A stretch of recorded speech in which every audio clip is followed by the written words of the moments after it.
आप सभी को जय मसीह की। आज परमेश्वर के वचन में आप सभी का स्वागत है। आज परमेश्वर अपने वचनों के द्वारा आप सबको बहुत ऐसे आशीष को दे। आज जो हम लोग देखेंगे मत्ती उसका 10वां अध्याय उसका 10वां का 24 में इस प्रकार से लिखा है, चेला अपने गुरु से बड़ा नहीं होता, ना दास अपने स्वामी से। चेला का गुरु का और दास का स्वामी के बराबर होना ही बहुत है। जब उन्होंने घर के स्वामी को शैतान कहा तो घर वालों को क्या कुछ ना कहेंगे।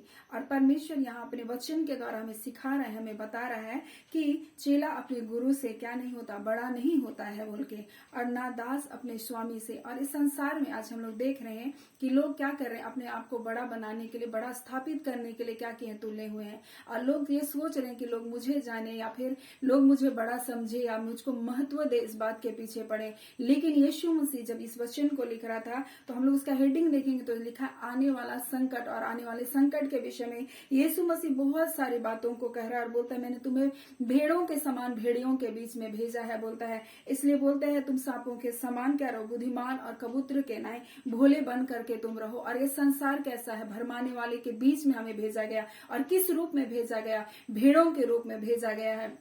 लेकिन किन के बीच भेजा गया, उन भेड़ियों के बीच में। और भेड़िया का काम होता है फाड़ खाना। और यीशु मसीह इसलिए हमें आगाह कर रहा है, बोलता है कि तुम जब चेले हो तो तुम क्या करो। चेले बोलता है गुरु से क्या नहीं होता, बड़ा नहीं होता। और इसीलिए यीशु मसीह कहता है जो कोई अपने आप को बड़ा बनाता है, बड़ा बनाना चाहता है, बोलता है कि वो क्या किया जाएगा, छोटा किया जाएगा बोलता है। और हम जो छोटा है, हम जब कोई अपने आप को छोटा बनाएगा वो परमेश्वर उसको क्या करेगा, बड़ा बनाएगा। सो परमेश्वर बोलता है कि अपने आप को हमें क्या करना है, छोटा बनाना है, ना कि हमें बड़ा बनने के लिए क्या करना है, आगे होना, अपने नाम को स्थापित करने के लिए। और ये तो आने वाले समय का संकट है बोलता है, आने वाले समय का क्या है, तकलीफें जो इस समय वर्तमान में हो रही है। और हम लोग देखते हैं अब भरमाने वाले लोग क्या कर रहे हैं, घूम रहे हैं और लोगों को क्या कर रहे हैं, भरमा रहे हैं। और इसीलिए यूहन्ना उसका 2 अध्याय में लिखा हुआ है, जब वह मसीह विरोधी और भरमाने वाले के विषय में लिखा है तो कहता है जो कोई मसीह की शिक्षा से आगे बढ़ जाता है और उसमें बना नहीं रहता उसके पास परमेश्वर नहीं।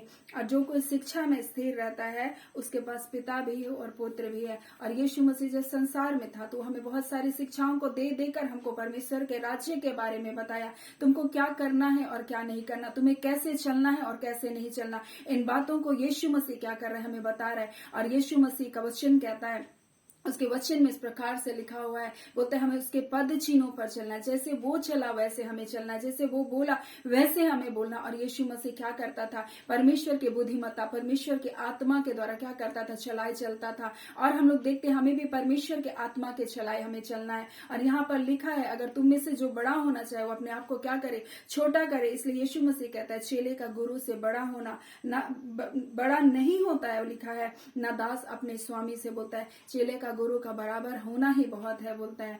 और हमें क्या करना है, हमें क्या करना है, यीशु मसीह हमें सिखा रहा है इस बात वचन के द्वारा। और बोल रहा है जब उन्होंने मुझको क्या है, जो मैं घर का स्वामी हूँ बोलता है, मुझको शैतान कहा तो तुमको क्या कुछ नहीं कहेंगे, तुमको क्या करके दोष नहीं लगाएंगे। इसलिए जब हम लोग इस वचन को हम लोग लूका में देखते हैं, जब हम लोग मत्ती में देखते हैं, तब यीशु मसीह इसी प्रकार से वो बोलता है कि तू कौन है जो दूसरों के सेवक पर दोष लगाता है। बोलता है जब तू अपने आंख का लट्ठा नहीं देख सकता तो दूसरे का आंख का लट्ठा क्यों कर देखेगा।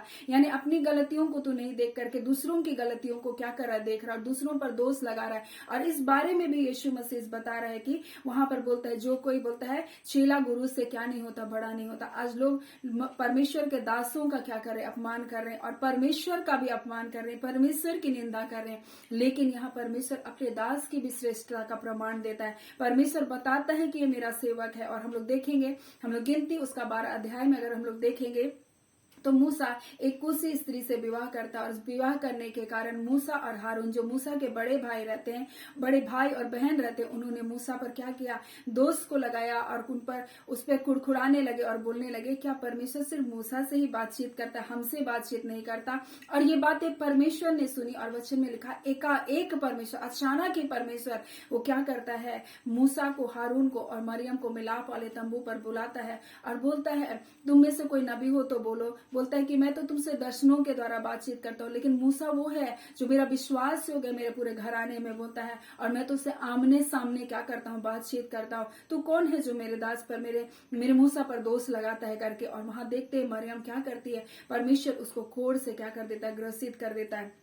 और जब वहां पर परमेश्वर से प्रार्थना करता है मूसा, तो परमेश्वर बोलता है, हे मेरे बेटे, बोलता है कि अगर कोई पिता अपने बच्चे के मुंह पर थूक भी दे तो 7 दिन तक क्या अशुद्ध ना होगा। और हम देखते हैं मरियम 7 दिन तक छावनी से बाहर रही, यानी परमेश्वर ने उस जगह मूसा की श्रेष्ठता का क्या क्या प्रमाण दिया। लेकिन हम जिसके बारे में बात करें, हम जिस स्वामी के बारे में बात करें, हम जिस वो गुरु के बारे में बात करते, वो हमारा यीशु मसीह है। बोलता है जब वो मूसा की श्रेष्ठता का प्रमाण दे सकता है, तो हमारा यीशु मसीह भी श्रेष्ठों में श्रेष्ठ है, बोलता है। और हम लोग देखते हैं इब्रानी 3 अध्याय में उस प्रकार से उसका वचन कहता है कि बोलता है कि वह तो अपने सारे घराने में क्या है, विश्वास योग्य था, बोलता है। और बोलता है नियुक्त करने वालों के लिए क्या था, विश्वास योग्य था, जैसा मूसा भी परमेश्वर के सारे घर में विश्वास योग्य था। कौन विश्वास योग्य? पहला जो विश्वास योग्य के बारे में बता रहा है वो यीशु मसीह के बारे में, और लिखा है वह अपने नियुक्त करने वालों के लिए क्या था, विश्वास योग्य था, जैसा मूसा भी परमेश्वर के सारे घर में था। क्योंकि यीशु मूसा से इतना बढ़कर महिमा के योग्य है, इतना बढ़कर श्रेष्ठ है। इसका मतलब बोल रहा है कि यीशु मूसा से इतना बढ़कर महिमा के योग्य समझा गया, जितना कि घर का बनाने वाला घर से बढ़ करके क्या रखता है, आदर रखता है। और फिर वो कहता है मूसा तो अपने सारे घर में सेवक के समान विश्वास योग्य रहा। हाँ, बोलता है लेकिन यहाँ मसीह पुत्र के समान परमेश्वर के घर का क्या है, अधिकारी है। और यहाँ यीशु मसीह हमारा क्या है, स्वामी है। और यीशु मसीह हमारा क्या है, गुरु है। और हमको उसकी अधीनता में रहना है, और हमें उसके निकटता में, उसकी शिक्षा में हमको बने रहना है। क्योंकि जो मसीह की शिक्षा में स्थिर नहीं रखता, ना तो उसके पास पिता है, ना उसके पास पुत्र है। इसलिए यीशु मसीह ने हमें संसार में आकर शिक्षा को दिया कि हमको क्या करना चाहिए, क्या नहीं करना चाहिए। इसलिए उसने कहा मेरे वचन के सिर्फ सुनने वाले नहीं, परंतु मेरे वचन के अनुसार तुम चलने वाले बनो, बोलता है। और वो हमें बार बार अपने वचनों के द्वारा सिखाया, हमें चेताया कि हमको क्या करना है और क्या नहीं करना है, हमारे जीवन में क्या आत्मा का फल है और क्या आत्मा का फल नहीं है, हमें ये बताया। कैसे हम इस युद्ध को, संसारिक युद्ध को हम जीत सकते हैं और कैसे हम इस संसार में हार सकते हैं। और हम लोग देखते हैं यहाँ पर मरियम क्या थी, मरियम मूसा को जल से निकाली थी। हारून कौन था, जो मूसा जब बोलने में भद्दा करके उसका मुख बंद करके हारून चल रहा था। और मूसा और के लिए उन दोनों ने जब बुराई किया था, परमेश्वर को ये बात क्या लगी, बुरी लगी।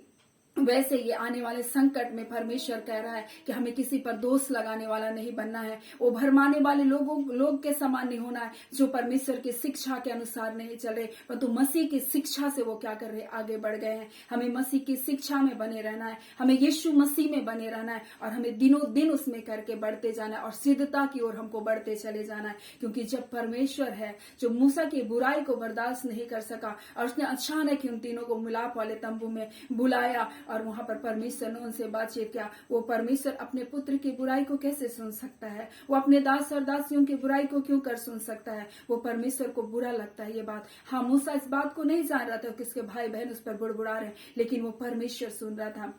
ये तो सोच रहे थे हम उनके बड़े भाई और बहन है, लेकिन परमेश्वर ने उनको उनका अधिकारी करके बनाया, परमेश्वर ने उनके ऊपर उनको रखा था। क्योंकि परमेश्वर का चुनाव मूसा था कि वो इजरायलियों को छुड़ाए, ना कि मरियम और हारून। हाँ, उनके सहायता करने वाले वो लोग थे, लेकिन चुनाव किसका था वहां पर? वैसे ही वहां मूसा का चुनाव था, वैसे ही परमेश्वर ने कलीसिया में किसी न किसी पासवान को रखा है। हो सकता है आपसे भी परमेश्वर बातचीत करता होगा, हो सकता है परमेश्वर भी आपको दर्शन देता होगा, लेकिन चुना हुआ पात्र जिसको परमेश्वर ने एक कलीसिया की जिम्मेदारी दी, वो परमेश्वर का दास है। इसलिए उसके विरोध में हमको बुराई नहीं करना है, उनके विरोध में हमें बातें नहीं करना है। क्योंकि परमेश्वर कह रहा है अपने वचन में, हमें बता रहा है कि जैसे वो मूसा के लिए खड़ा हो सकता है, वैसे अपने दासों के लिए वो खड़ा हो सकता है। और उसका परिणाम हमारे जीवन में कई प्रकार के श्राप आ सकते हैं। सो परमेश्वर हमें सिखा रहे ना, हमें परमेश्वर के अधीनता में जीना, हमें उसके पुत्र यीशु मसीह की शिक्षा के अधीनता में जीना है। हमको उसके बताए गए पद चिन्हों पर हमको चलना है। क्योंकि यीशु मसीह बोलता है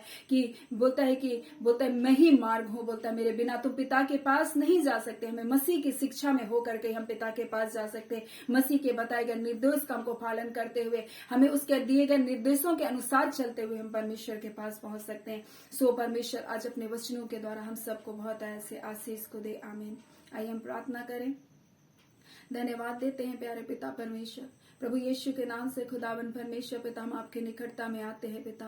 हाँ पिता परमेश्वर, आपके पवित्र आत्मक जो हमारे सहायक के रूप में आपने दिया पिता, आपका धन्यवाद देते हैं, जो हमें मसीह की बातों को स्मरण कराता है प्रभु जी। इस संसार में खुदावन परमेश्वर आपके बेटे की बातों को स्मरण कराता है प्रभु। हमें जिस पद पर चलना है प्रभु, उसमें हमारी अगुवाई करता है प्रभु जी। हाँ पिता, आपकी शिक्षाओं को, आपके निर्देशों को प्रभु पालन करने के लिए हमें सामर्थ को देता है पिता। हम आपका धन्यवाद करते हैं खुदावन परमेश्वर। आज के दिन प्रभु आपके अपने वचन के द्वारा प्रभु अपने बच्चों की अगुवाई करे प्रभु। आप पिता परमेश्वर, क्योंकि तेरा वचन ही खुदावन हमारे पांव के लिए दीपक और हमारे मार्ग के लिए उजियाला है खुदावन परमेश्वर पिता। आपका वचन कहता है खुदावन परमेश्वर पिता, आपने प्यारे यीशु आपके नाम से भी बढ़कर प्रभु जी आपने अपने वचन को महत्व दिया है खुदावन प्रभु। और ये वचन इसलिए नहीं बोले गए खुदावन परमेश्वर कि हम इसे ना माने, क्योंकि ना मानने का परिणाम मिलता है खुदावन परमेश्वर और मानने का प्रतिफल भी मिलता है खुदावन। ऐ खुदावन, आपके बच्चों को आपके वचन के अनुसार चलने का प्रभु अनुग्रह दीजिए प्रभु जी।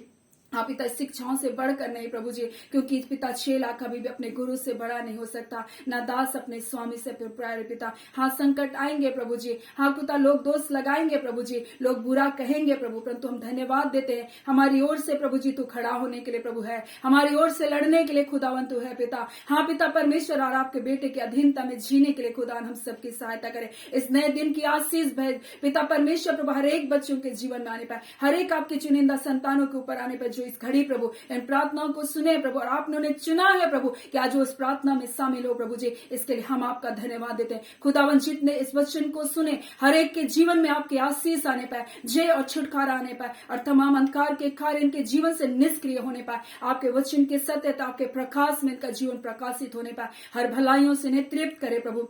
ऐसा कोई अंधकार इन्हें बांध कर रखने ना पाए जिनके कारण प्रभु जी टूट जाए खुदा, परंतु खुदावन इन्हें उन बंधनों से आजाद करे यीशु के नाम से। हाँ पिता, रोग दुख बीमारी से चंगा करे प्रभु। ऐसी कोई बीमारी नहीं प्रभु जी जिससे आपकी जान और पहचान नहीं यीशु। आप कहते हैं रोग से आपकी जान पहचानती, जो भी रोग है मेरे यीशु के नाम से इनके जीवन को छोड़ करके जाने पाए, वो पूर्णतः चंगाई पाए प्रभु जी, और आपके नाम की महिमा होने पाए। आज के दिन आपने अद्भुत शांति से, अपने अद्भुत करुणा से, अपनी भलाइयों से, अपने प्रेम से इन्हें परिपूर्ण करके रखे पिता। आपका प्रेम में प्रभु, आपके आलिंगन में अपने बच्चों को समेट करके रखे, अपने बाहों के तले अपने बच्चों को समेट करके रखे। जैसे मुर्गी अपने बच्चों को अपने डैनों के तले संभालती है खुदावन परमेश्वर, वैसे प्रभु तो अपने चुनिंदा लोगों को, अपनी संतानों को, अपने बच्चों को प्रभु जी, हाँ पिता परमेश्वर प्रभु जिसे आपने चुनकर प्रभु जी, इस पिता परमेश्वर प्रभु जी इन वचनों को सुनने का अनुग्रह दिया प्रभु जी। हाँ खुदा, उन सबको अपने पंखों की आड़ में छुपाए रखे। प्रार्थना में यीशु के नाम से मांगते, दया सुन अनुग्रह से ग्रहण कर लीजिएगा, आमीन। परमेश्वर पिता सबको बहुत ऐसे आशीष को दे, आमीन।